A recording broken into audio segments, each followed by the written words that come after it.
If you've never heard of the terms legal fiction or straw man, then what you're about to learn is something that sounds so astonishing that it couldn't possibly be true. If I were to tell you that paying your tax, getting a driver's license, registering your car, paying fines, and attending court are all optional and that you are conned into agreeing with them, what would you think? It has been said that you need to know that you're in a cage before you can escape from that cage. Let's look into how you're being tricked and how your power is being hidden from you. Ah, the government. It loves you and wants to keep you safe and well. It even wants to make paying taxes, fines, and court costs easier for you. How? Well, you'll need to meet your straw man. Your straw man is a fictitious legal entity created at your birth through your birth certificate and the registration of that birth. Here's a definition of straw man. A front, a third party who is put up in name only to take part in a transaction. Nominal party to a transaction. Black's Law Dictionary, 6th edition. The term is also used in commercial and property contexts when a transfer is made to a party. The straw man, simply for the purpose of retransferring to the transferor in order to accomplish some purpose not otherwise permitted. Barron's, 3rd edition. The straw man is an artificial person. The straw man was created by law shortly after you were born via the registration of the application for your birth certificate. The name for the straw man is your name in all capital letters. You will notice that the inscription on the birth certificate in your name is in all capital letters. The English language has precise rules of grammar that make no provision for writing proper nouns in all capital letters. So your name spelled with all capital letters is a fictitious name. Whenever a human being is born, there's two entities. One is the real entity, which is the human being, the flesh and blood, and the other is a legal fiction, a fictional entity that is nothing more than a piece of paper, the birth certificate. Again, we're duped into believing that these are one in the same, and so we're tricked into representing the legal fiction, the straw man, that birth certificate. So when people get fines and things like that, it's actually consulting the legal fiction, the non-existent entity, the corporate entity that is owned by corporations. You have any interactions with the bureaucracy, okay? They're not interacting with you, they're actually interacting with your legal fiction, because they can't deal with a flesh and blood human. Yeah, they have to deal with another corporation. When you start to break down the words that we use and you start to look at the roots of all these words and you actually look at where these words, what these words actually really mean, you start to get an idea of what's going on.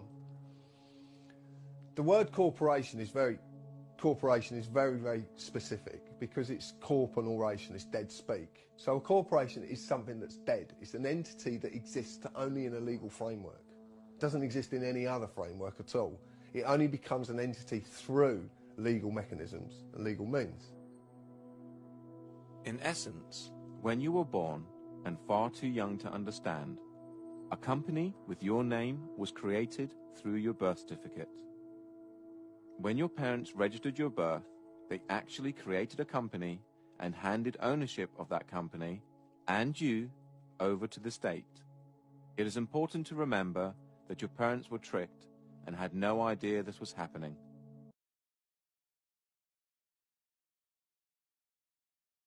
This is why the state can take children from their families and it not be classed as kidnapping. This is where it all began. This is the foundation document.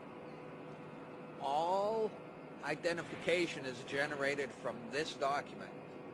And these didn't exist before 1933. These only came into being in 1933 when they hatched this plan. They created a corporate fiction with a name just like yours. In doing this, they registered and monetized the spirit and soul of a living being. My name is spelt in all capitals here. So's yours, so's your driver's license, your health card, anything you get from the government, your name is spelt in all capital letters. And when you use any government identification, you are identifying yourself as a corporation, and you are existing within the jurisdiction of corporate law. And just because you didn't know what you're doing, that's no excuse. It doesn't exonerate you from liability. There was a bankruptcy in 1933, and the central bankers came in and said, we have a mechanism whereby you can continue to conduct commerce even though you're bankrupt and there's no money. Pledge your citizens as collateral. That happened in 1933, the bankruptcy. And that, by no coincidence, is why these started to be issued in 1933. So you may be walking around thinking you're free and you have rights. But the bottom line is that you are owned, you're a chattel, you're a slave. And these people own you. And that's why they can do things to you against your will. Because you comply. Right now I'm going to just read a quote from Edward Mendell House and what he had to say in a private meeting with Woodrow Wilson, president between 1913 and 1921, from the private papers of Woodrow Wilson. Quote, very soon, every American will be required to register their biological property in a national system designed to keep track of the people, and that will operate under the ancient system of pledging. By such methodology, we can compel people to submit to our agenda, which will affect our security as chargeback for our fiat paper currency. Every American will be forced to register or suffer not being able to work and earn a living.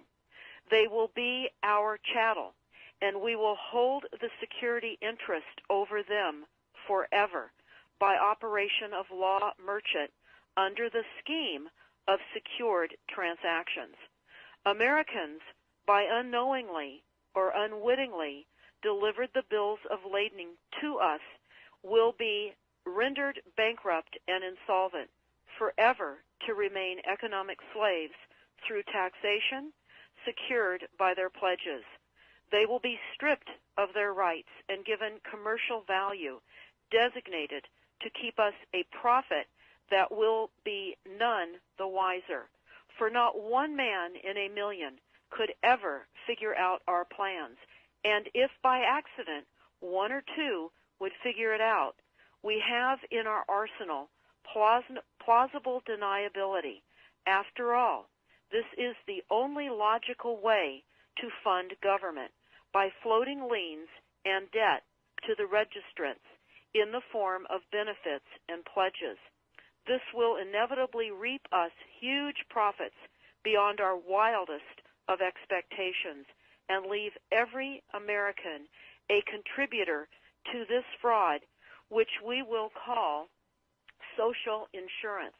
Without realizing it, every American will insure us for any loss we may incur, and in this manner, every American will unknowingly be our servant, however begrudgingly.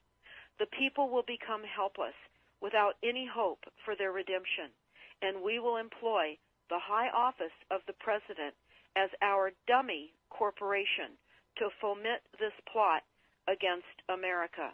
Having established plausible deniability, even if people become enlightened that they had a remedy and pursued it, the attorneys, judges, and legislators could claim that they did not understand the people's claims, especially if the technical requirements for achieving it were not followed pursuant to statutory requirements. Requiring the public schools to teach civics, government, and history classes out of federally approved, politically correct textbooks written by the publishing houses, owned by the owners of the Federal Reserve, would assure that the people would not discover the remedy for a long time, if ever.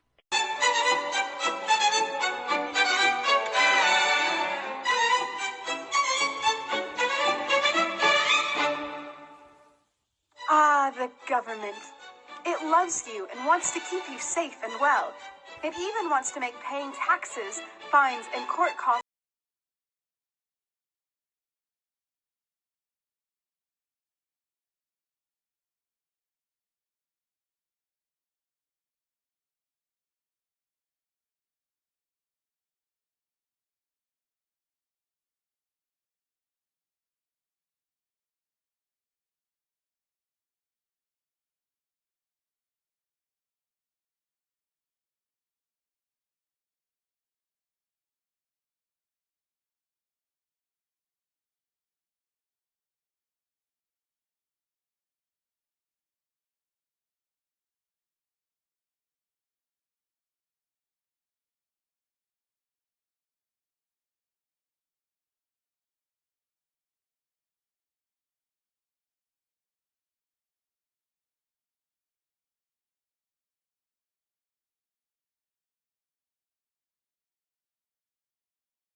title to the person you register it with? That's right. Whenever you register something with the government, they assume it belongs to them. Registered your car? Super! Now you are the registered keeper of your vehicle, and the government can crush it when you don't pay your, straw man's taxes. Expecting a new bundle of joy? Well, then you need to register your little darling with a birth certificate. Then they can start the process all over again and create a new straw man for your little one. Isn't that great? So when Junior grows up, he'll be able to generate revenue just like you have. When you notify on your baby by signing the birth certificate, your child becomes a ward of state. And if the government doesn't like what you're doing, they'll assume it's okay to take the child away or make new rules for things they don't like. Not enough school? Smacking your child? Shouting too loudly? Then it's off to social services for the little one. When you get a bill, it's sent to you but belongs to your straw man, not you. That's why bills, fines, and summons start with Mr., Mrs., or Ms. Sometimes you'll see your surname in capitals, just like on a gravestone. That's because your straw man is dead and just a silly piece of paper, created before you could comprehend or even consent to it. When you go to court, you represent your straw man. So you, the human, take on any costs, fees, taxes, and fines involved for the straw man. The human you doesn't even need to pay them.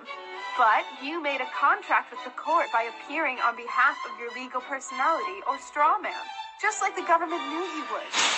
Confused? Well, don't worry. The government doesn't want you to know anyway. If you knew, you'd stop paying things like council tax and parking tickets. Because when you go to court, you are representing your straw man. You are you, alive and made of flesh and blood. Your straw man, or legal personality, is a piece of paper created from your birth certificate. And you think it's you. What a silly Billy. Would you like to know more? Well, then go over to tpuc.org. Get up, get informed, and get real.